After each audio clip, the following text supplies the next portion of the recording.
যাকে আমরা হারিয়ে ফেলেছি তাকে তো আমরা ফিরিয়ে আনতে পারবো না, কিন্তু যারা পেছনে রয়ে গিয়েছেন সেই পরিবারের সদস্যদের বিভিন্ন সুবিধা অসুবিধাগুলো যাতে দেখভাল করতে পারি এই মুক্তিযোদ্ধা মন্ত্রণালয়, কারণ তারাও একজন মুক্তিযোদ্ধা, তারাও আপনারা মুক্তিযোদ্ধা হিসাবেই আপনারা গণ্য। বিসমিল্লাহির রহমানির রহিম। আজকের এই মহতী এবং এই মর্মস্পর্শী অনুষ্ঠানের সম্মানিত সভাপতি জনাব নজরুল ইসলাম খান, মঞ্চে উপস্থিত গণতন্ত্রের অন্যতম সংগ্রামী নেতা জনাব রুহুল কবির রিজভী এবং আমার সামনে উপস্থিত 24 জুলাই শহীদ পরিবারের সদস্যবৃন্দ, জুলাই যোদ্ধা আহত মুক্তিযোদ্ধাবৃন্দ এবং সাংবাদিক প্রিয় ভাই বোনেরা, আসসালামু আলাইকুম। আজকে আপনারা যারা উপস্থিত হয়েছেন, কিছু সংখ্যক মানুষ এখানে শহীদ পরিবারের সদস্য অথবা যারা জুলাই বিপ্লব আন্দোলনে শরিক হয়েছেন এবং শারীরিকভাবে ক্ষতিগ্রস্তের শিকার হয়েছেন, এরকম আহত মুক্তিযোদ্ধারা এখানে কিছু সংখ্যক উপস্থিত আছেন যারা বক্তব্য রেখেছেন। আমি যখন ওখানে বসে ছিলাম, আমি দেখতে পাচ্ছিলাম বহু মানুষ এখানে আপনারা উপস্থিত আছেন শহীদ পরিবারের সদস্য আহত যোদ্ধাদের মধ্যে, যারা তাদের কষ্টের কথা তুলে ধরতে চাইছেন বা বলতে চাইছেন। সবাইকে আমরা আজকের এই অনুষ্ঠানের সুযোগ দিতে পারিনি, তার জন্য আমি আন্তরিকভাবে যারা অনুষ্ঠানের আয়োজন করেছেন তাদের পক্ষ থেকে ক্ষমা প্রার্থী আপনাদের কাছে। সম্মানিত শহীদ পরিবার এবং সম্মানিত যোদ্ধাবৃন্দ, আজকের এই সংখ্যাটি অনেক বিশাল। এই বিশাল সংখ্যার মধ্যে প্রত্যেককে যদি আমরা সুযোগ দেই, হয়তো এই দিন পেরিয়ে আগামী দিন চলে আসবে। 1 মিনিট করেও যদি কথা বলেন আপনারা, সেজন্যই হয়তো সবাইকে সুযোগ দেওয়া সম্ভব হয়নি। তবে সংক্ষেপে আজকের সভাপতি ওনার বক্তব্যে একটি কথা তুলে ধরেছেন। আপনারা যখন কথা, আপনাদের কষ্টের কথা, ব্যথার কথা, ত্যাগের কথা বলার জন্য ব্যাকুলভাবে সকলের দৃষ্টি আকর্ষণের চেষ্টা করছিলেন, অস্থিরভাবে প্রকাশ করছিলেন নিজের মনের কষ্টের কথা, তখন আমি এবং নজরুল ইসলাম খান সাহেব বসে একটি সিদ্ধান্ত গ্রহণ করেছি, যা উনি আপনাদের সামনে তুলে ধরেছেন। বাংলাদেশ জাতীয়তাবাদী দল বিএনপি এর আগে যখন দেশ পরিচালনার দায়িত্বে ছিল, তারা মুক্তিযোদ্ধা মন্ত্রণালয় নামক একটি মন্ত্রণালয় তৈরি করেছে, যা 1971 সালে যারা মুক্তিযুদ্ধে শহীদ হয়েছেন, আহত হয়েছেন, অর্থাৎ এক কথায় মুক্তিযোদ্ধা পরিবারদের কল্যাণ তারা দেখভাল করে থাকে। আমরা সিদ্ধান্ত নিয়েছি যে ইনশাল্লাহ বাংলাদেশের মানুষের সমর্থনে বাংলাদেশ জাতীয়তাবাদী দল আগামী দিনে সরকার গঠনে সক্ষম হলে এই শহীদ পরিবার যারা আছেন, জুলাই যোদ্ধা যারা আছেন, জুলাই আন্দোলনের যারা শহীদ পরিবার বা যোদ্ধা আছেন, তাদের যে কষ্টের কথাগুলো যে কয়জন ব্যক্তি, যে কয়জন মানুষ তুলে ধরেছেন কষ্টের কথাগুলো, এই কষ্টগুলোকে যাতে আমরা কিছুটা হলেও সমাধান করতে পারি। যাকে আমরা হারিয়ে ফেলেছি তাকে তো আমরা ফিরিয়ে আনতে পারবো না, কিন্তু যারা পেছনে রয়ে গিয়েছেন সেই পরিবারের সদস্যদের বিভিন্ন সুবিধা অসুবিধাগুলো যাতে দেখভাল করতে পারি এই মুক্তিযোদ্ধা মন্ত্রণালয়, কারণ তারাও একজন মুক্তিযোদ্ধা, তারাও আপনারা মুক্তিযোদ্ধা হিসাবেই আপনারা গণ্য। 71 সালে এই দেশের মানুষ, মুক্তিযোদ্ধারা এই দেশের স্বাধীনতা অর্জনের জন্য জীবন দিয়েছিলেন। এই দেশের স্বাধীনতা অর্জনের জন্য যোদ্ধারা ত্যাগ স্বীকার করেছিলেন। ঠিক একইভাবে 24-এ যে যোদ্ধারা যুদ্ধ করেছেন, তারা স্বাধীনতা সার্বভৌমত্ব রক্ষার যুদ্ধ করেছেন। স্বাধীনতা সার্বভৌমত্ব অর্জিত হয়েছিল 71 সালে, তাকেই আবার রক্ষা করা হয়েছে 2024 সালে। সেজন্যই মুক্তিযোদ্ধা মন্ত্রণালয়ের মধ্যে আমরা আরেকটি ডিপার্টমেন্ট তৈরি করব, যাদের দায়িত্ব হবে এই মানুষগুলোর দেখভাল করা। ইনশাআল্লাহ। সম্মানিত শহীদ পরিবারের সদস্যবৃন্দ, সম্মানিত জুলাই যোদ্ধারা, দীর্ঘ 1.5 দশকেরও বেশি সময় ধরে চলা ফ্যাসিবাদ বিরোধী আন্দোলনে হাজার হাজার মানুষ গুম হয়েছে, খুন অপহরণের শিকার হয়েছে। এইরকম অনেকগুলো পরিবারের সাথে গতকাল আমার কথা হয়েছে, দেখা হয়েছে। অসংখ্য অগণিত পরিবার সব হারিয়ে ছিন্ন বিচ্ছিন্ন হয়ে গিয়েছে। শুধুমাত্র জুলাই গণ অভ্যুত্থানেও 1400-ও বেশি মানুষ শহীদ হয়েছেন, আহত হয়েছেন 30,000-এর মতন মানুষ। এই 30,000-এর মতন মানুষের মধ্যে এমন কিছু মানুষ আছেন যাদের সংখ্যা 500-র মতন, যাদের কারো এক চোখ অথবা কারো দু চোখই নষ্ট হয়ে গিয়েছে, পঙ্গু হয়েছেন অনেকে।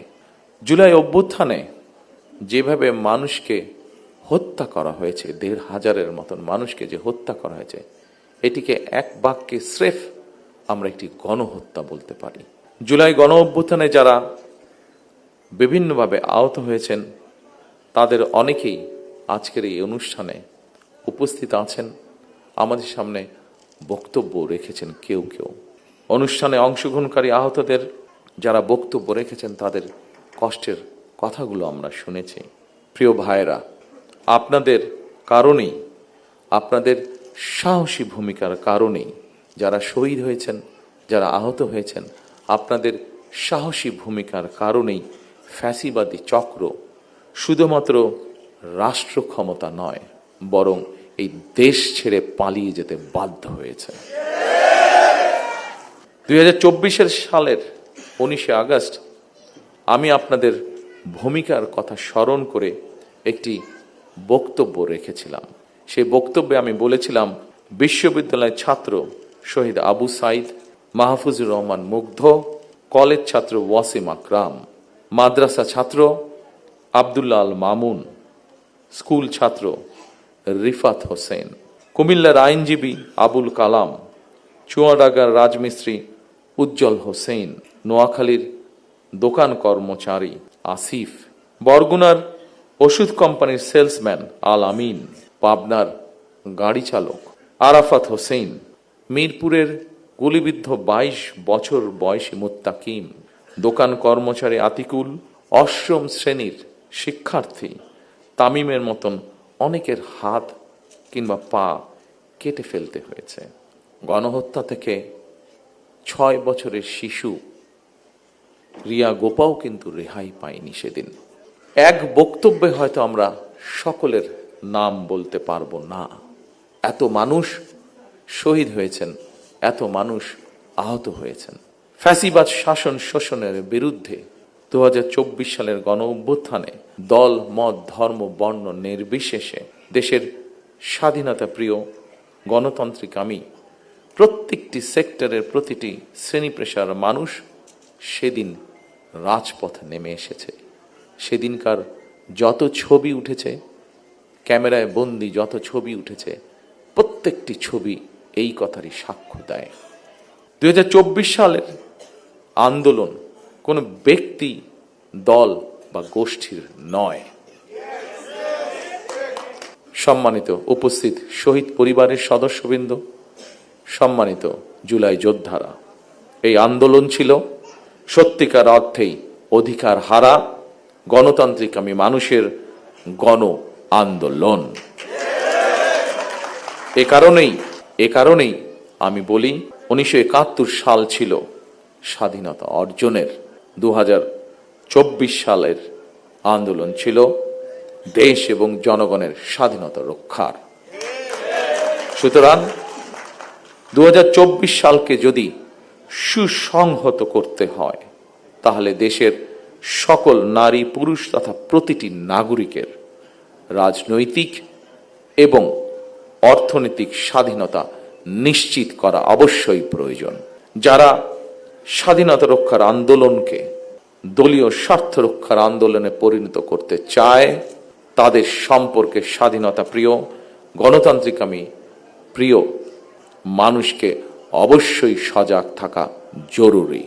2024 সালের দেশ এবং জনগণের স্বাধীনতা আন্দোলনে হতাহত পরিবারের স্বজন কিংবা আহতদের অবর্ণনীয় কষ্টের কথা আমরা আজকে আমাদের এই অনুষ্ঠানে শুনেছি। তাদের এই কষ্ট কোনো কিছু দিয়ে মোচন করা সম্ভব নয়, কারণ আমিও জানি স্বজন হারানোর বেদনা কতটুকু। কোনো কিছু দিয়ে এই কষ্ট মোচন করা যায় না। তবে দুইভাবে আমরা গণ অভ্যুত্থানে আহতদের ক্ষতিপূরণ দেওয়ার চেষ্টা করতে পারি।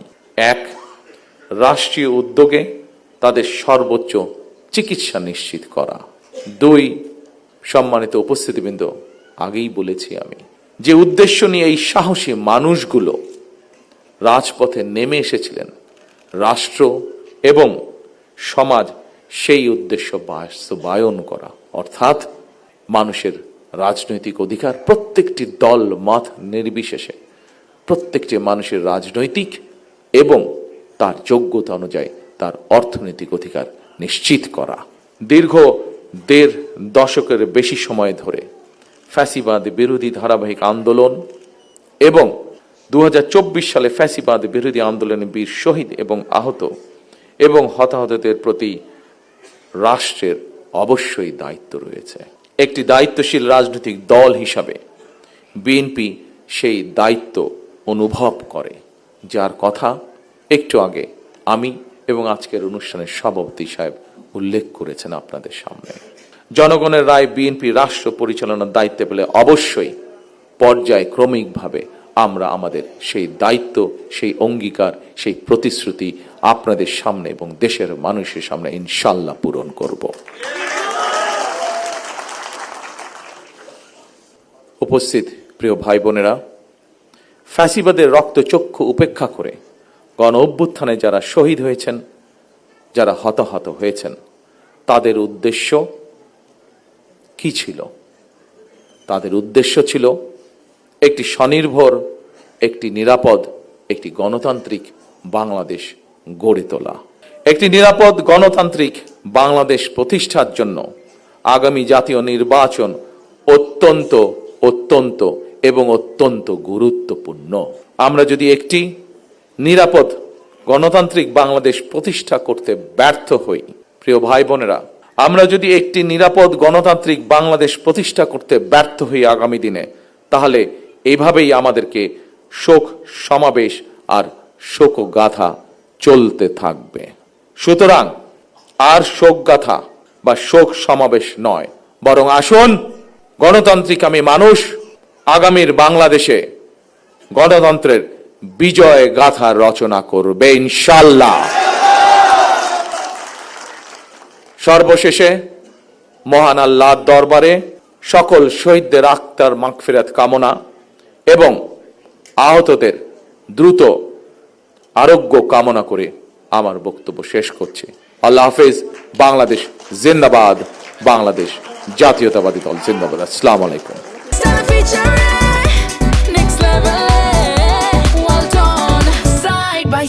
Free